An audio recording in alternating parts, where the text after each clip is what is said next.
একটা সময় আসতে পারে তাহেরি সাহেব, যখন এমন বিপদ আসবে তখন হয়তো কেউ ঠেকাতে পারবে না আপনাকে। আমরা কিন্তু বহুত কড়া কড়া কথা বলি, এরপর আমরা বিপদ নাই কেরে জানেন, আমরা ওলি আল্লাহরে ভালোবাসি। আর যারা ওলি আল্লাহর বিরুদ্ধাচরণ করে আর বিপদের অভাব নাই, হুদ হুদি গলার মধ্যে আংটা লেগে যায়, অথচ এর চাইতে কড়া কথা কই, কঠিন কথা বলি আমরা, এরপরও কিন্তু আমাদের কাছে মামলা টামলা আসে না।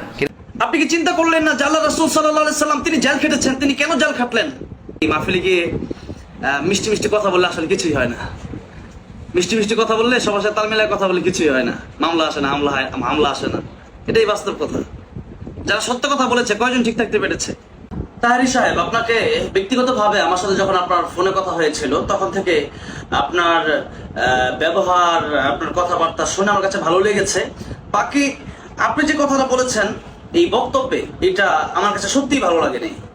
শুধু আমার কাছে না, আমি বলবো যে যাদের জ্ঞান আছে কোরআন সুন্নাহ, তাদের কারো কাছে মনে হয় এই কথাটা ভালো লাগবে না, কোনো সত্যিকারের মুসলমানের কাছে হয়তো এই কথাটা ভালো লাগবে না। আপনি কি চিন্তা করলেন না যে আল্লাহ রাসূল সাল্লাল্লাহু আলাইহি সাল্লাম তিনি জেল খেটেছেন, তিনি কেন জেল খাটলেন? আল্লাহর ওলিদের সাথে সম্পর্ক করলে যদি জেল খাটা না লাগে, তাহলে নবীজি নিজে কেন জেল খাটলেন? এটা আমাকে বোঝান। আর দুনিয়া সিজনুল মুমিন ওয়া জান্নাতুল কাফির, এই দুনিয়া মুমিনের জন্য জেলখানা।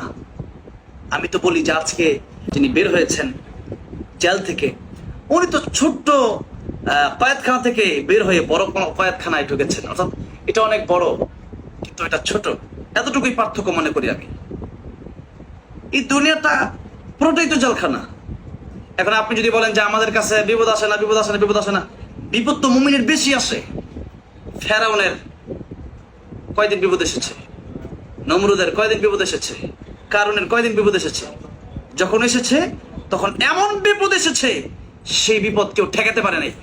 কারণ আপনি যদি মনে করেন যে আমার কোনো বিপদ নাই, একটা সময় আসতে পারে তাহেরি সাহেব, যখন এমন বিপদ আসবে তখন হয়তো কেউ ঠেকাতে পারবে না আপনাকে। এই জন্য আমি আপনার কাছে হাত জোর করে বলবো, আলেমদের ব্যাপারে এই সমস্ত কথা না বললেই ভালো হয়। আমি আজকে এই বিষয়টা বলতাম না, কিন্তু কি বলবো, হৃদয় অনেক কষ্ট পেয়ে গেছি। আমি হঠাৎ করে বক্তব্য যখন আমার সামনে আসছে তখন আমি এটা সহ্য করতে পারি, এই জন্য আমি বললাম। আর আপনার বক্তব্যটা অনলাইনে কয়েকবার দেখলাম এইরকম বক্তব্য দিয়েছেন, আমি আর সহ্য করতে পারিনি।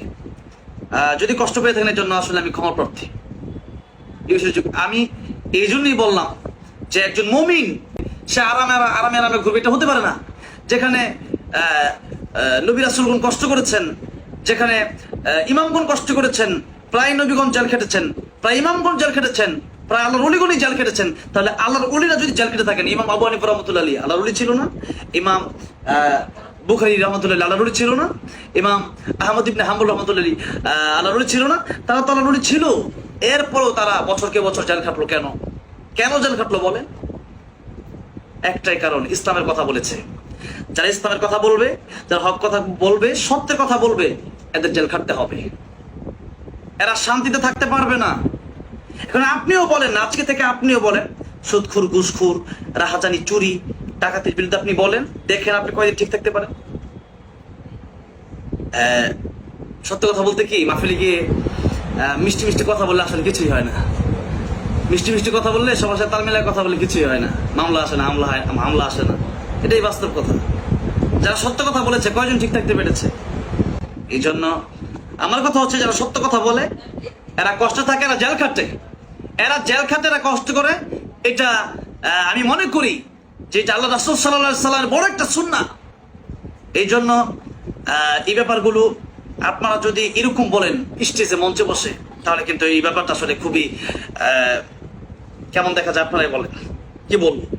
এই জন্য আমরা মনে করি যে এই ব্যাপারগুলো থেকে প্রত্যেকটা আলেম যদি চাট্টুকারিতা না করে, প্রত্যেকটা আলেম যদি সত্য কথাগুলি বলে, ঐক্যবদ্ধ হয়ে কাজ করে, আগামী দিন, আগামীর বাংলাদেশ ইসলামের বাংলাদেশ, আগামীর বাংলাদেশ কোরআনের বাংলাদেশ ইনশাআল্লাহ তাআলা। আসসালামু আলাইকুম ওয়া রাহমাতুল্লাহ।